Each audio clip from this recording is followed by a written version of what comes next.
Welcome, welcome! It's Mud Dog with the Texas Space Navy bringing you another Star Citizen video. And today I thought I would do another walkthrough of an 890 jump mission. I haven't done this in a while. 3.9.1 added a few little AI quirks. Of course, it's still very buggy. I actually did some commodity trading after this, and I didn't get to trade any commodities. They are not spawning. I had a couple of org mates say that they were trying to do some mining and they can't find their typical ores, you know, like the Quantanium and stuff like that. So guys, my guess is CIG is probably not focused on anything related to 3.9.1 at the moment. Anything that would include spawns for any kind of ore or anything of that sort. My guess is that they are very much focused on 310. It is imminent to be released to the PTU for Wave 1 backers, which include concierge and subscribers. So if you are in Wave 1, I'm thinking you're going to be able to look forward to that this week. I hope that we'll get it before the weekend. I'm thinking that we may end up getting it earlier than that, and it may be wide released PTU by the weekend. I could be wrong on that, obviously. You never know with CIG, so we'll have to wait and see how that plays out. I'm hoping that would be the case. Now, I am going to be out of town starting Thursday through the weekend, so I hope I can get ahead and do a few videos for you guys. But if it does release to Wave 1, which I am part of, I may not be able to get you any footage right away, so I do apologize ahead of time. I hope that's not a huge deal for you guys. I do want to bring you 310 as soon as I get it in my hands and everything involved there. So what you just saw me do is make sure my Cuddy Red is set up for this mission. It's always advisable to have a ship that has a medbed, but it's not a requirement if you're pretty good at FPS combat on the 890 jump. I will tell you that sometimes you can be surprised. Desync is still in the game, and it can still definitely play havoc with you as well during these missions. I know I have done this mission a couple of times in 391, and the first time it did not go so well because of a desync issue. I ended up getting one-shotted, or at least that's what it seemed like, by an enemy NPC. So that didn't turn out too good for me, but this mission turned out much better, and you'll see how it works out. The biggest thing that you have to worry about if you want to complete all aspects of the mission, and if you don't know the 890 jump mission, it's Urgent Boarding Party. That's the name of the mission. You can get this mission at ArcCorp whenever you fly near ArcCorp, and also it appears at Microtech. Now, sometimes it may not appear, sometimes it will definitely appear. You just have to kind of, you know, fly from one to the other. You're going to get the mission if you're looking for it. It is under mercenaries or mercenary missions in the missions tab. So when you press F1 and go over to the contracts, click on the mercenary, and it's under, you know, general mercenary, then you will find urgent boarding progress or boarding in progress, and that is the mission you want to take. So as I get on my Cuddy Red here, I need to set up my medbed, which is now as simple as looking at this monitor over here and set preferred ICU. Once you've done that, if you are to die, go down in any way, you will be able to respawn right on your Cuddy Red. If you have an 890 jump, you could use the medbed in that. You could also use the medbed on the enemy 890 jump, so that's something to keep in mind. Something to look at, possibly. You could also use the Carrack in its medbed. right now, those are the only ships that have the respawn capability. Now, in the future, the med beds, at least in the Cuddy Red, will not be a respawn point. It will only be a, keep you alive long enough to get you to a hospital or a bigger, more capable med bed, which the Apollo triage and medevac from RSI will have the capability of carrying 2 of those beds, I believe. Let me think. 2 of those beds, or they could carry the middle of the road one, or the ones like they have on the Cuddy Red, and they'll be able to carry multiples of those. The other ship that will have capable med beds will be the Endeavour Hope class. That is going to be a hospital ship, so it will be able to respawn you for sure. I'm hoping that the Idris and the Javelin also come with med bays that you will be able to respawn in. It kind of makes sense to me. They're capital ships. You think they would have full-fledged facilities on board. So that's what I'm hoping. Obviously, you can't use those ships right now in the game. That would be way overkill for this mission, and you would really need a crew in order to help you take down these Cutlass Blacks that you are going to face early on. Now, if you haven't watched me do these videos on the 890 jump mission, you have probably missed out on multiple ways to take this mission on. So you could take it on head-on with a ship that's capable of taking out the fighter support, which you will always see at least 2 Cutlass Blacks as fighter support for the Outlaws. Or you could simply fly in, quantum in, make sure you're well outside of range, like 10, 11 kilometers, and you can EVA over to the 890 jump and sneak in. Now, this has some disadvantages. Obviously, being so far away from the 890 jump means that your med bed's a lot further away. Secondly, right now in 3.9.1, the Outlaw Cutlasses are a little bugged. What do I mean? Well, they go and attack the 890 jump. So if you just let them run about their business, they will blow up the 890 jump and you will fail the mission and not get paid. So I would not try the EVA until 310, just because it's not going to work. You'll probably fail the mission before you even get to the 890 jump. There's also a slight possibility that one of the Cuddy Blacks picks up your ship on radar and they come to investigate, and they could leave you without a ship. The only positive to that is once they blow up your ship and the 890 jump, they will stop what they're doing and you'll be able to board their ships and take it over. Now, the last time I did this, I was able to take it over, but I could not see anything in first person because the glass was opaque. You just couldn't see anything.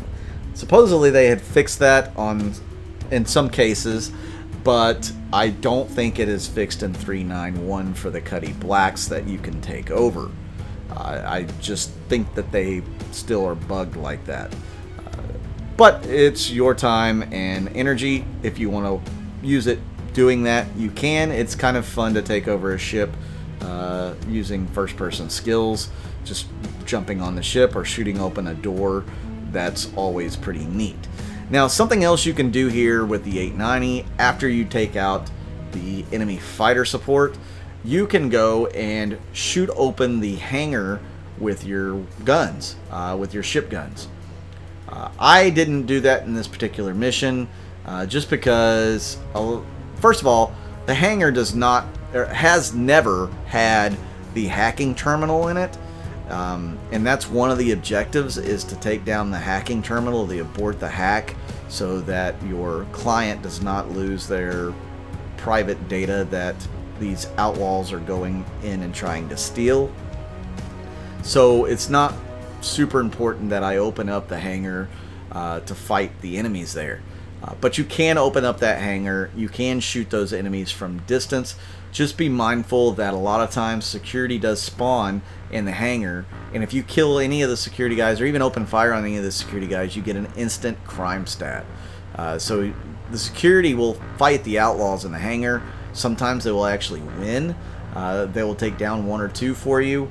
So I just let them fight it out and worry about getting the kills later on once I've boarded the ship. So now that I've taken out the fighter escort and I've chosen not to take out or open the hangar, I am going to fly near here. I want to get near this right side docking hatch. As you can see, it's right in front of me. I'll turn my ship around just to make it a little easier for me to board. Approach it slow. As you'll see, I'm going to give a little bounce off of the hull here. That is not the safest play or the smartest play here, but it happened. I'm just lucky that it didn't start the timer. So let's back the ship up here and we'll get it a little bit more in line, and we will start the first-person shooter part of this mission. How do I feel about FPS combat right now in the game? Well, let's face it, it's not great. Like I said, the desync issues could cause some major bugs. At least they fixed the grenades. So grenades are no longer falling at your feet when you try to throw them. And you will actually see a fantastic grenade play in this footage. I was able to throw a grenade and, you know, make it count. Now what you see I'm doing here is I'm pressing and holding F and going to my weapon there and inspecting it. I want to inspect both weapons just to make sure that they will fire correctly when I go to attack enemies. Sometimes there's an issue where your weapons will not fire. If you want to call it weapon jamming, you can, but I don't think this is an intended feature of the game. This is something here that happens quite often for me here lately as well. Another bug in this mission is falling on my face when I go through the airlock. Every time this happens with my org mates, they say they don't see me falling. So it is a visual bug one way or another. But yeah, I have fallen on my face every time I've gone into the 890 jump lately. I choose to go through this first door and the second door to these guest quarters and look right there on their displays to see if the hacking terminal is there. I also recommend once you breach the outer doors, wait until the timer starts, because the hacking terminal will only appear after the timer starts. You can get in there too quick and you might miss the hacking terminal altogether. Now there's a bunch of guys up there. I'm going to throw a grenade up there and take out almost all of them. I feel like that was a great grenade play, and I'm glad that grenades are working, that I was able to actually do that. So yeah, wait for that timer to start before you go in, because you can find a hacking terminal right inside the door that you're going in or on the opposite docking hatch. So definitely wait so that you might be able to get the quick hacking terminal, you know, aboard. So now, after I've cleared the stairs, the upper deck, and the bridge, because the bridge will sometimes have a hacking terminal, this room obviously has a hacking terminal, and I can disable it, so I will not have to check for the hacking terminal anymore in this mission. But it can be in any of the guest rooms, it can be on the bridge, it can be on either docking hatch, you can also be down in engineering, it can be in the med bay. Those are the places that I have seen the hacking terminal. It can also be here in the bar area. I will show you, it's over near the conference table in this other room. But let me take out these guys here first. Usually there's a guy over on that side, but there wasn't this time. There is going to be a guy back to the left over here. And I'm trying to lean around the corner using the E key. You can use E and Q to lean. And I've run out of ammo as I'm shooting that guy. I could have run up and probably knifed him, but he did manage to get a shot into me, and it did some massive damage. So there's always a chance a terminal is in on that other side of that wall that I just checked, but there's also a chance that there's a couple of enemies over there as well.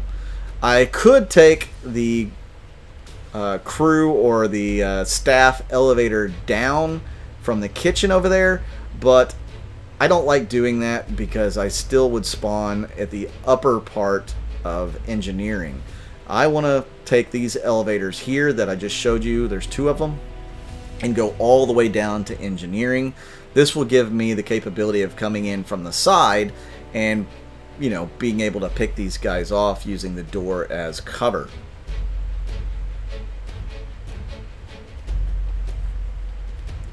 Again, there are 20 enemies here, and most of the time you don't have to kill all 20 because security forces will take care of a lot of that for you. But every once in a while you'll have to do all the work. So you see me leaning around the door here. I'm trying to find bad guys. They don't even spot me. It's a little glitchy. As you can see, weapons floating in the air from all the dead bodies. Really odd. Again, a lot of bugs here. And there's another guy there, so I'll take him out. The AI is only going to get better, and it's only going to get smarter. They're going to start using cover. If they run out of ammo, they're going to go and collect more ammo and re-engage. There's all sorts of things that we can expect the AI to do. Here's another bug that the 890 jump mission has. Some doors will not open, and there is a big issue if you come across enemies that you can't find. They can sometimes be stuck in between doors. And there's ways to kill them. You have to kind of almost glitch through the door. You won't be able to glitch your body through it exactly, but you can glitch a weapon through, whether it's a knife or a gun, and sometimes get the kill on the other side. I know it sounds like this mission is glitch, glitch, glitch, bug, bug, bug, and you're not wrong if that's what you think. There's a lot of glitches in it. There's a lot of bugs, but it's still a fun mission. Now, I was a little slow pulling the trigger on these guys because I felt like they could have been security personnel because they do spawn in the hangar here. It's hard to tell with the lighting exactly if they are security personnel, and of course that guy hides behind the ship, not intentionally, so I have to shoot him in the kneecaps. It was good enough to get the job done, and then there will be one more guy left after I take this guy down. And he's going to be trying to get through the door that won't open over here. Luckily, he wasn't able to get through that door because it could have been really difficult for me to get to him. He might have been stuck in between that door and the door that's the next door. It's just a little crawl space almost. Not really a crawl space, but there's just a little area there. And he could have been stuck in between that area, and I would have probably had to break out a knife and try to knife him through the door. It would have been really difficult. So when you complete this mission, you can make 17,000 UEC if you're soloing it. If you do it as a group, it's quite a bit easier. We did it as an org last night. We only lost one guy, but that's unacceptable. We're going to have to fix that. But yeah, I mean, it's still buggy, so that can definitely happen. We were able to take the mission down pretty quickly. If you have a group, it's a fairly easy mission to do if everybody knows the layout of the ship and you do a good job of calling out bad guys. I'm looking forward to bringing you last night's org op. It went down pretty well.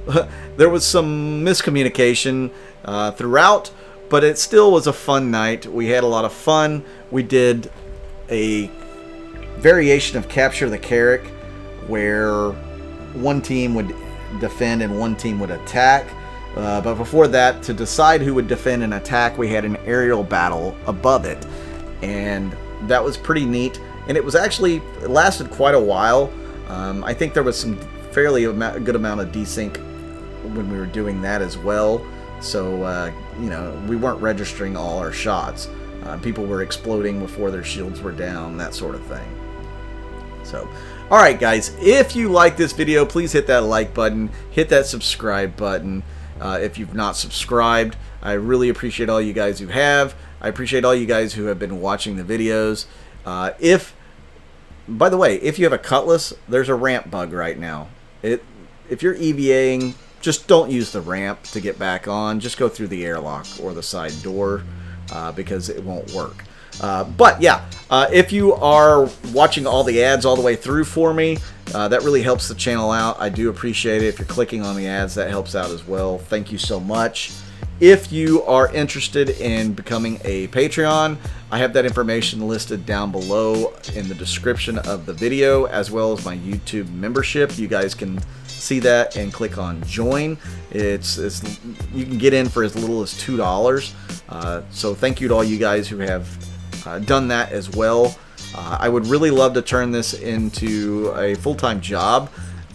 I'm putting in full-time job hours for it, but not making the money for it quite yet. But that will be awesome if that does happen in the future.